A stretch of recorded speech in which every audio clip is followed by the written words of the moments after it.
अकेला नहीं प्यारे, राम जी तेरे साथ में। तू अकेला नहीं प्यारे, राम तेरे साथ में। विधि का विधान जान, हानि लाभ सहिए।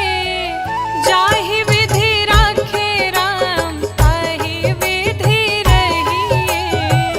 जाहि विधि राखे राम, ताहि विधि रहिए।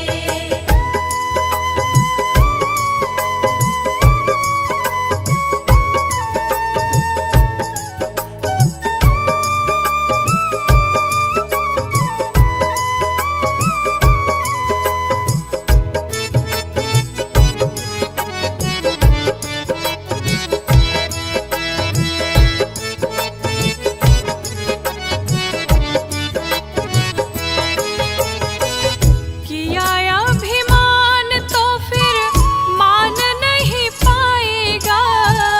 किया अभिमान तो फिर मान नहीं पाएगा। होगा प्यारे वही जो श्री राम जी को भाएगा।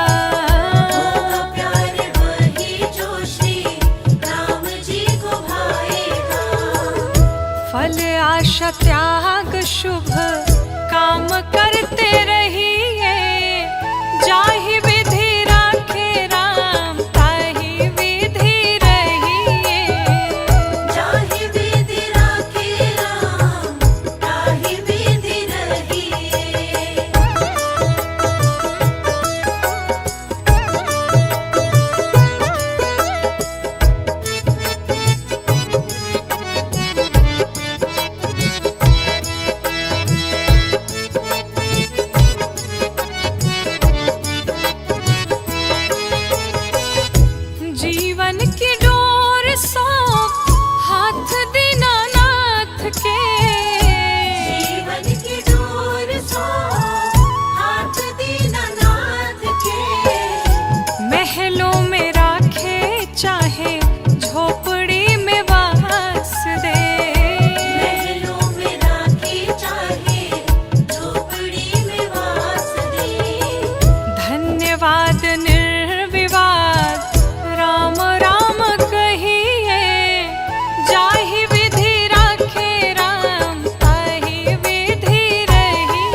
आशा त्याग शुभ काम करते रहिए, जाहि विधि राखे राम ताहि विधि रहिए।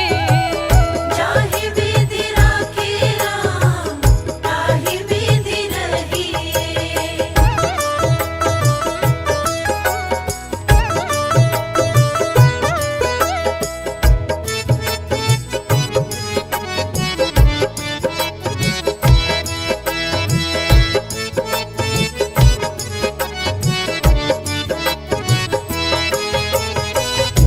जीवन की डोर सौंप हाथ दीनानाथ के, जीवन की डोर सौंप हाथ दीनानाथ के। महलों में राखे चाहे झोपड़ी में वास दे, महलों में राखे चाहे झोपड़ी में वास दे। धन्यवाद निर्विवाद राम राम कहिए, जाहि विधि राखे राम ताहि विधि रहिए।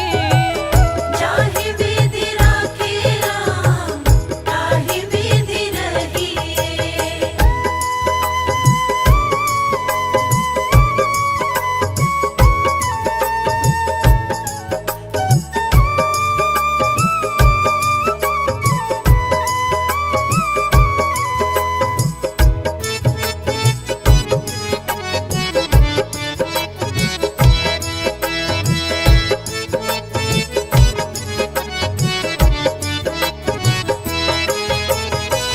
आशा एक राम जी से दूजी आशा छोड़ दे, आशा एक राम जी से दूजी आशा छोड़ दे। नाता एक राम जी से दूजा नाता तोड़ दे। नाता एक राम जी से दूजा नाता तोड़ दे। साधु संग राम रंग अंग अंग रंगिए, जाहि विधि राखे राम ताहि विधि रहिए। जाहि विधि राखे राम ताहि विधि रहिए। सीताराम सीताराम सीताराम कहिए, जाहि विधि राखे राम ताहि विधि रहिए। सीताराम सीताराम सीताराम कहिए, जाहि विधि राखे राम ताहि विधि रहिए।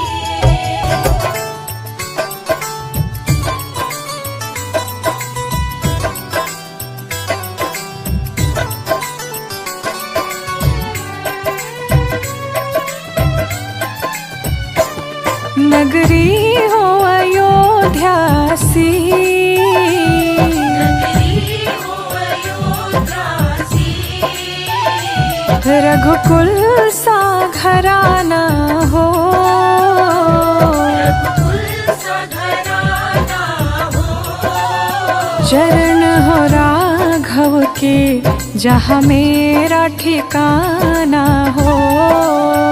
चरण हो राघव के जहाँ मेरा ठिकाना हो। नगरी हो अयोध्या सी, रघुकुल सा घराना हो। चरण हो राघव के जहाँ मेरा ठिकाना हो। चरण हो राघव के जहाँ मेरा ठिकाना हो।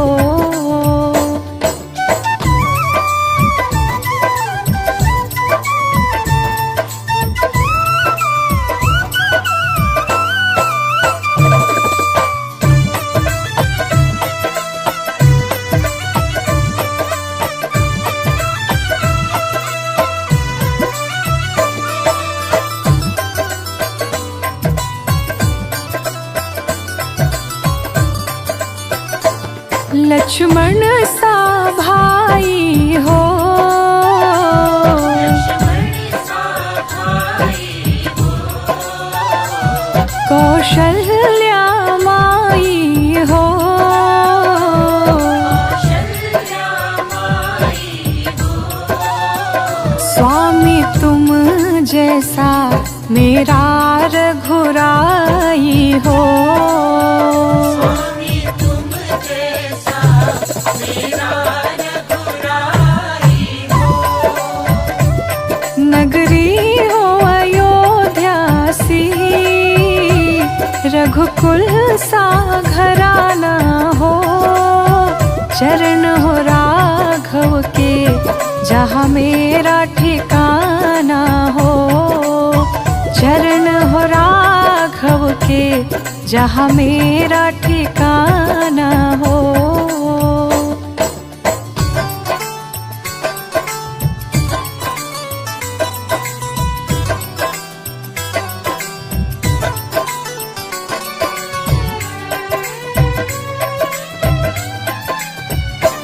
हो त्याग भरत जैसा, त्याग भरत जैसा। सीता सी नारी हो। काशी नारी हो। लव कुश के जैसी संतान हमारी हो।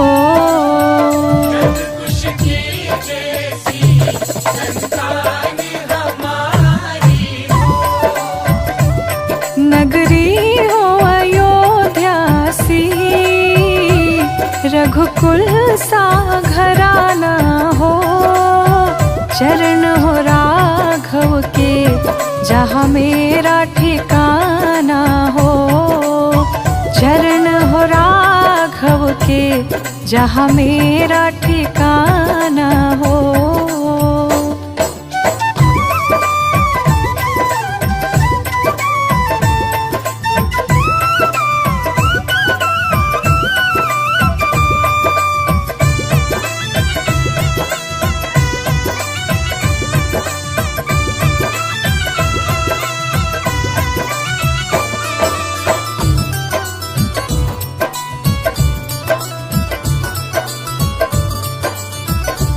श्रद्धा हो श्रवण जैसी,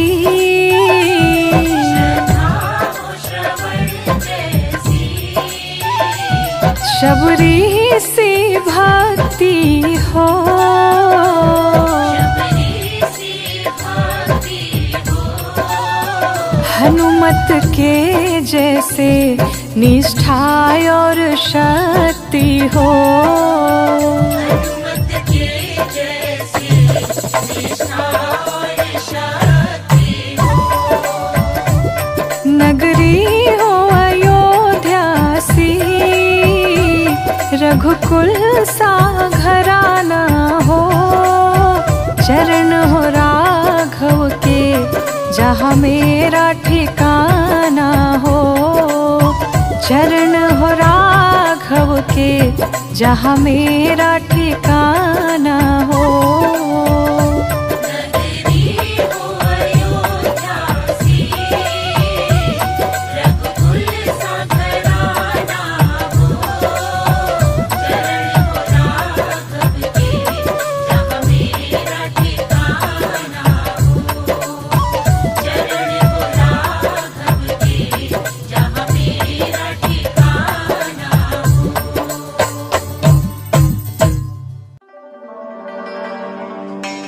प्रभु द्वार, मुक्ति का द्वार।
कितना सुंदर होगा, वो कितना सुंदर होगा।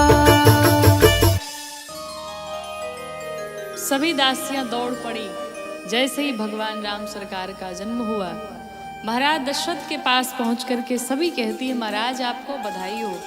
महाराज दशरथ सोने चांदी हीरे मोती लगे लुटाने।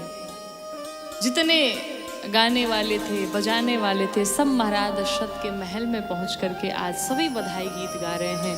आइए हम सभी भी मिलके भगवान के इस जन्मोत्सव में खूब बधाइयाँ गाते हैं। कि घर आए राम रघुरैया, अवध में बाजे बधैया।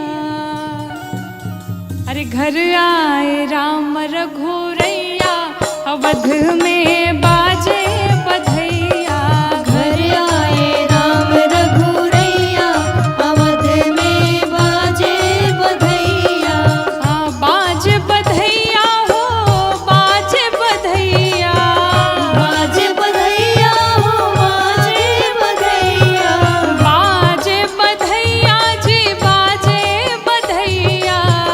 बाजे बधैया जी, बाजे बधैया। घर आए राम रघुरैया, अवध में बाजे बधैया। घर आए राम रघुरैया, अवध में बाजे बधैया।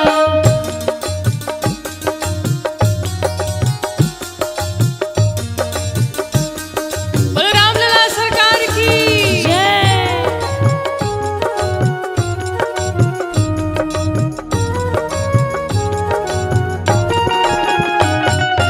घर आए राम रघुरैया, अवध में बाजे बधैया। घर आए राम रघुरैया, अवध में बाजे बधैया। धन धन अवध अवधपुर धरनी। धन धन अवध अवधपुर धरनी। अवधपुर धरनी, अवधपुर धरनी। अवधपुर धरनी, अवधपुर धरनी। और कौन धन्य? अरे धन्य धन्य तीन मैया, अवध में बाजे बधैया। घर आए राम रघुरैया, अवध में बाजे बधैया।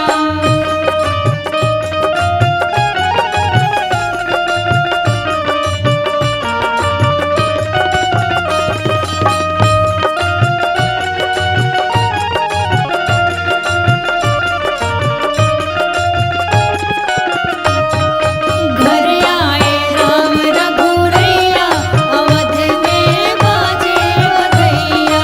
घर आए राम रघुरैया, अवध में बाजे बधैया।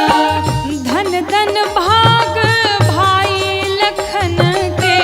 धन धन भाग भाई लखन के। भाई लखन के, हाँ भाई लखन के। भाई लखन के, हाँ भाई लखन के। क्यों? अरे संग में, जय हो। संग में विराज सिया सैया, अवध में बाजे बधैया। घर आए राम रघुरैया, अवध में बाजे बधैया।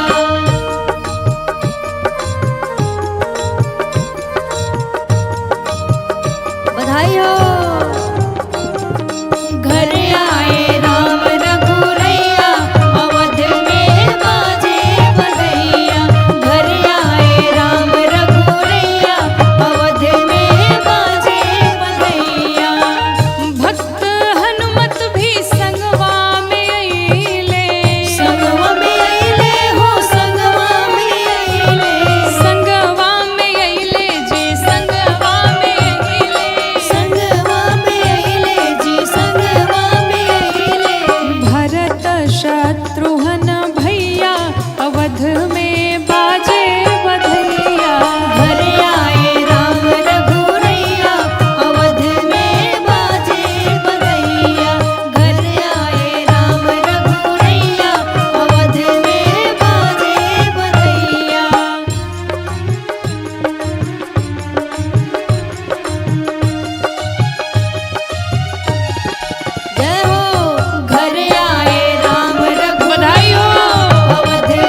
सब गावे नाचे ताता थैया, अवध में बाजे बधैया।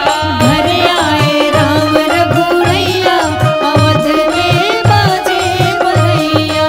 घर आए राम रघुरैया, अवध में बाजे बधैया।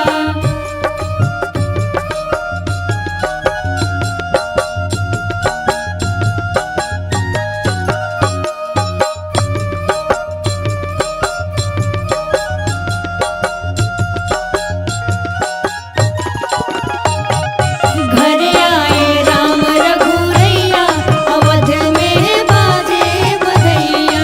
घर आए राम रघुरैया, अवध में बाजे बधैया।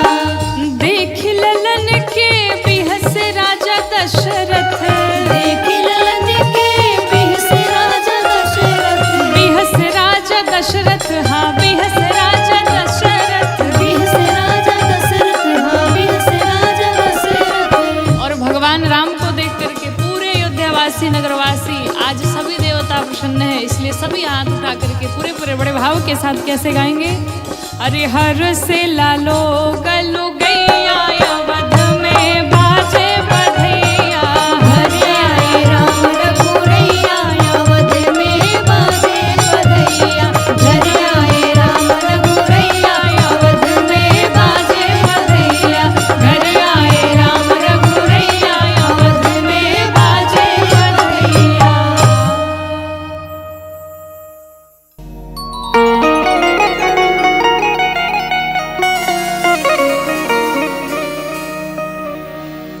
प्रभु सब में समभाव विराजे।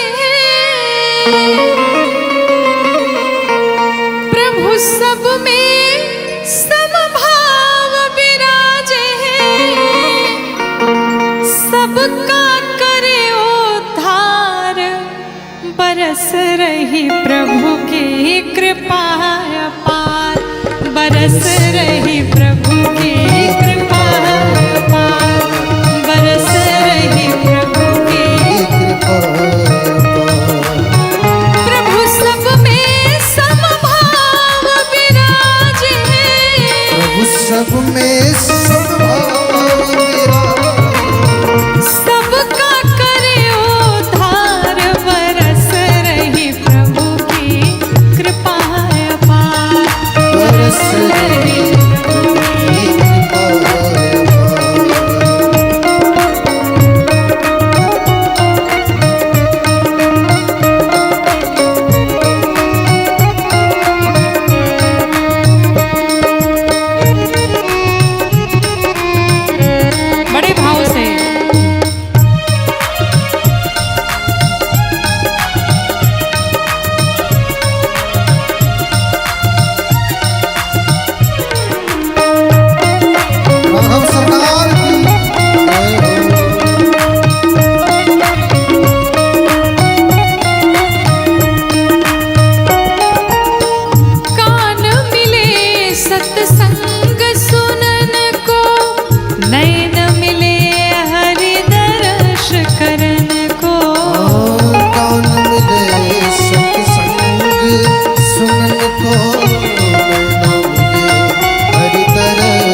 नाम का सुमिरन करके हर में हरि निहार बरस रही प्रभु की कृपा अपार बरस रही प्रभु की कृपा अपार बरस रही प्रभु की कृपा बरस रही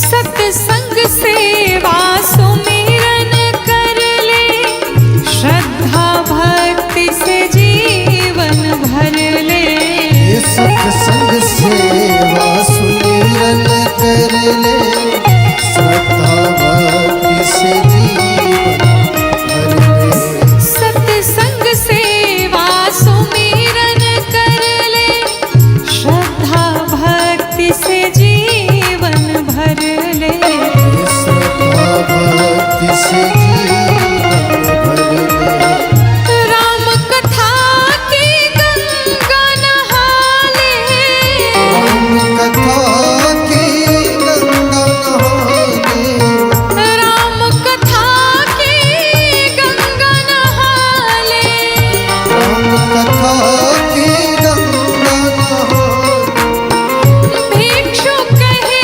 पुकार बरस रही प्रभु की कृपा अपार बरस रही प्रभु की कृपा अपार बरस रही प्रभु की कृपा अपार बरस रही प्रभु की कृपा अपार बरस रहे प्रभु की कृपा बरस रहे प्रभु की कृपा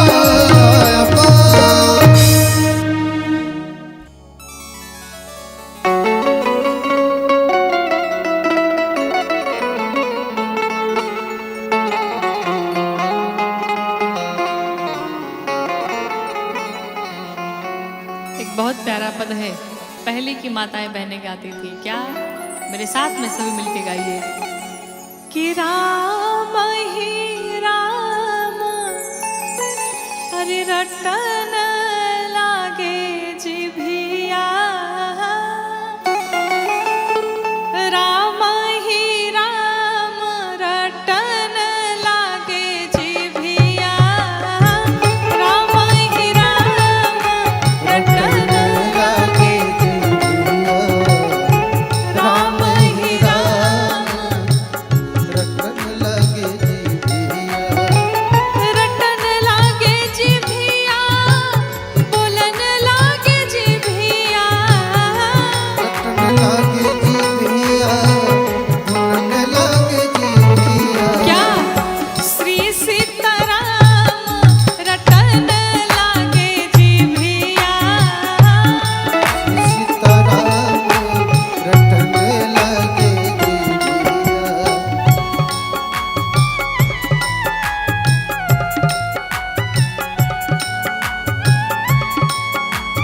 बड़े भाव से सभी गाते हुए।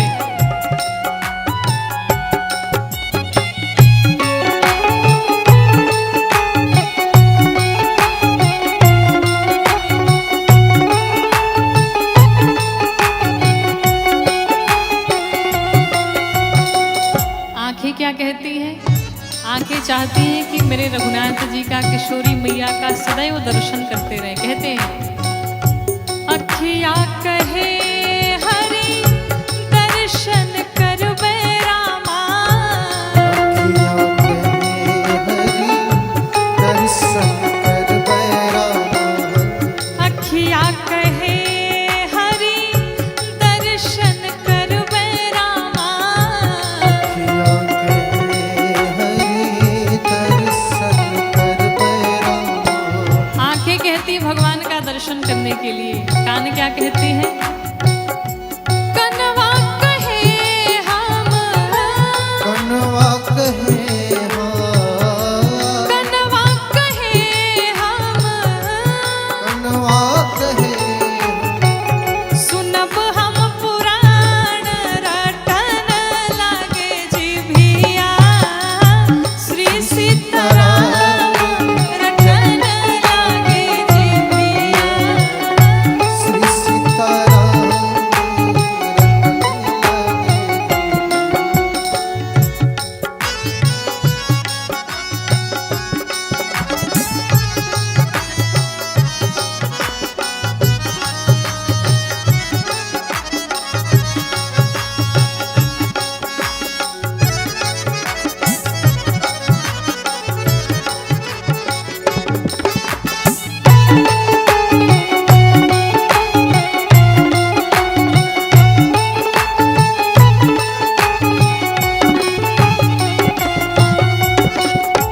क्या कहते हैं? गुड़वा कहे हम तीरथ जइबे रामा,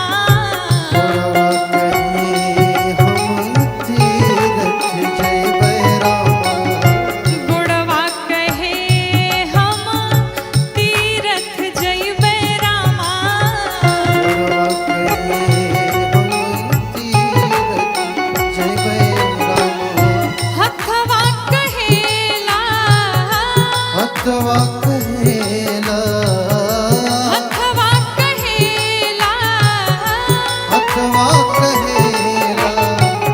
करब हम दान रटन लगे जिभिया, श्री सीताराम रटन लगे जिया, श्री सीताराम जपन लगे जिया। आइए भाव से बोलते हुए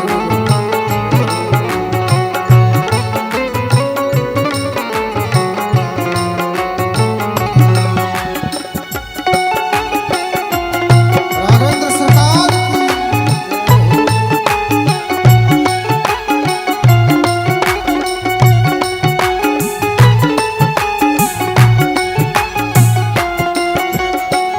सकल सुकृत कर बड़ फल हो, सकल सुकृत कर बड़ फल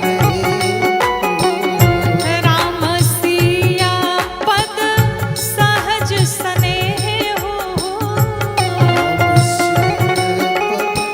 सहज स्नेह पल पल छिन छिन, पल पल छीन छीन पल पल छिन छिन, पल पल छीन छीन हरि जी को ध्यान रटन लगे जिभिया, राम ही राम रटन लगे जिभिया, श्री सीताराम रटन लगे जिभिया, श्री सीताराम रटन लगे जिभिया, राम ही राम रटन लगे जिभिया।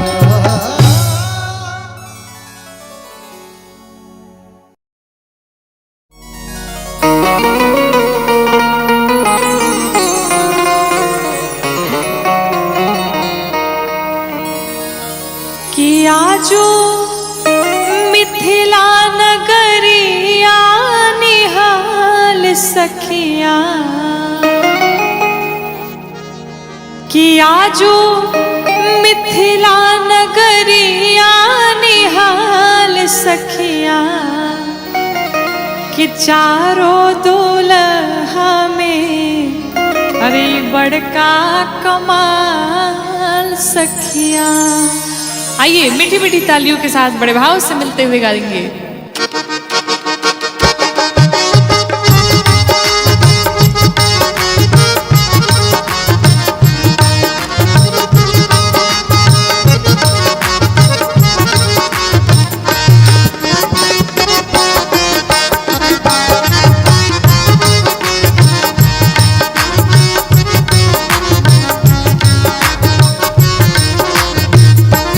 आजो मिथिला नगरिया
सखिया चारों दुल्हा में बड़का कमाल सखिया चारों दुल्हा में बड़का कमाल सखिया।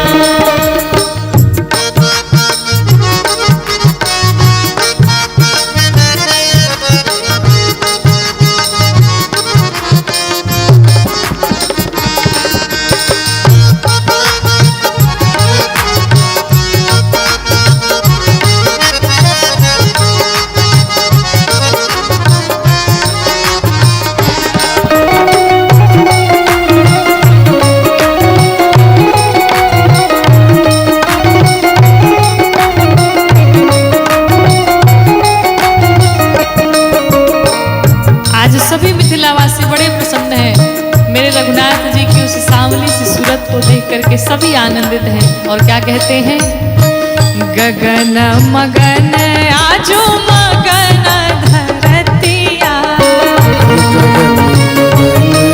जो मगन धरतिया देखी देखी दुल्हा जी के सांवरी सूरतिया देखी दुल्हा जी के सारी सुरतिया बाल वृद्ध नर नारी सब निहाल सखिया बाल वृद्ध नर नारी सब निहाल सखिया अरे निहाल सखिया चारों दुल्हा में बड़का कमाल सखिया चारों दुल्हा में बड़का कमाल सखिया।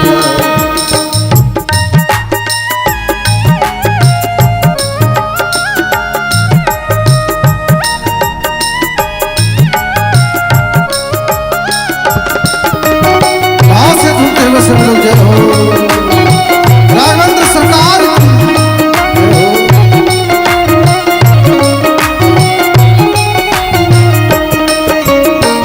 सखिया कहती हैं आपस में वार्ता करती हैं क्या, जिकर लागे जोगी मुनि जप तप कैलन मुनि जप तप कैलन से ही हमरा मिथिला में पाहुन बनी गईलन मिथिला में पाहुन बनकर अहिलन और आज हम सभी मिलकर के क्या करेंगे, आजू लोढ़ा से सिकाई इनकर गाल सखिया आजू लोढ़ा से सिकाई इनकर गाल सखिया अरे रे गाल सखिया। कि अरे रे गाल सखिया ऐसे नहीं, सभी पूरे पूरे हाथों को उठाते हुए गाते हुए मीठी मीठी तालियों के साथ गाएंगे क्या, त चारों दुल्हा में बड़का कमाल सखिया चारों दुल्हा में बड़का कमाल सखिया चारों दुल्हा में बड़का कमाल सखिया चारों दुल्हा में बड़का कमाल सखिया चारों दुल्हा में बड़का कमाल सखिया। बोलो राघवेंद्र सरकार की, श्री किशोरी मैया की।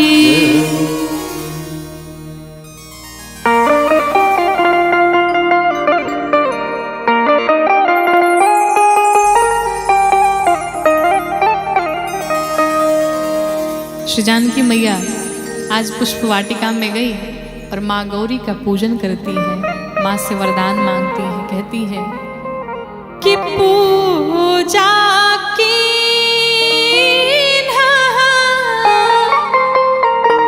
अधिक अनुरागा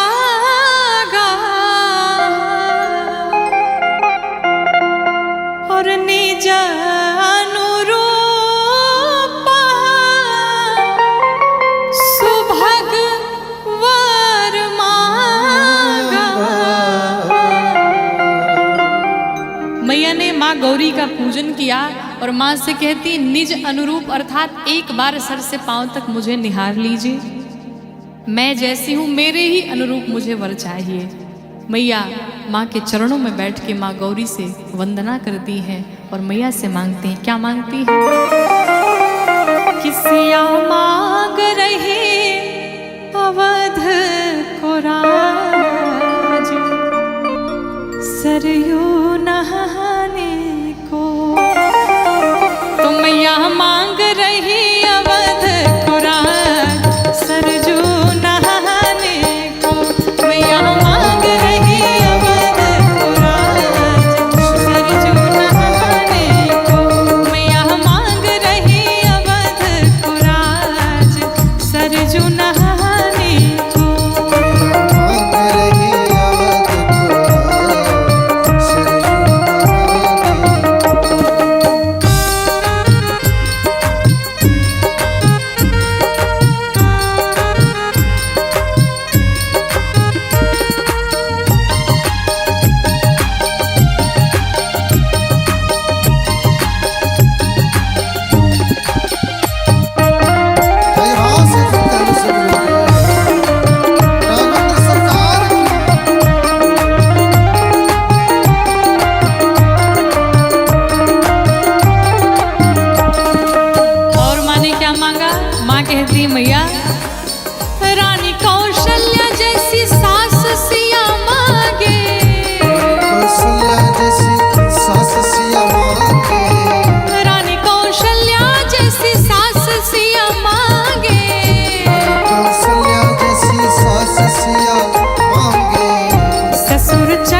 अगर आप चाहते हैं आपके जीवन की नैया आपके जीवन का जो दीपक है वो कभी ना बुझे। आपके जीवन की नैया की पतवार, आपके जीवन की नैया के खेवैया भगवान को बना लीजिए। जब भगवान श्री राम केवट भैया के पास पहुंचे और केवट भैया ने जब भगवान श्री राम को नाव पे बिठाया तो भगवान राम से केवट भैया कहते, प्रभु आप मेरे हाथ को पकड़ लीजिए। बड़ी विचित्र बात आई, सब दुनिया वाले भगवान का हाथ पकड़ते और आज केवट भैया भगवान से उल्टा कहते, आप मेरा हाथ पकड़ लीजिए। किसी ने प्रश्न किया कि केवट भैया ने ऐसा क्यों कहा। केवट भैया का ये भाव है, केवट भैया भगवान से कहते, प्रभु अगर मैंने आपका हाथ पकड़ा शायद मेरे जीवन में धन वैभव यश कीर्ति मिल जाए, सुख संपत्ति आ जाए, मैं आपका विस्मरण कर दूं। लेकिन नाथ, जिसका हाथ आपने पकड़ लिया फिर उसको कभी जीवन में छोड़ नहीं सकते। मैं तो आपको भूल सकता हूँ पर आप मेरे प्रभु कभी अपने भक्त का विस्मरण नहीं कर सकते। उसी भाव से, शरणागति भाव से एक भक्त भगवान से कहता है, नाथ चरणों की धूल में हो प्रभु अपना विसारो, मेरी झांझरी है नैया पतवार तो संभारो, कि चरणों की धूल में हो प्रभु अपना विसारो, चरणों की धूल में हो प्रभु अपना विसारो, मेरी झांझरी है नैया पतवार तो संभारो, मेरी झांझरी है नैया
प्रभु द्वार, मुक्ति का द्वार।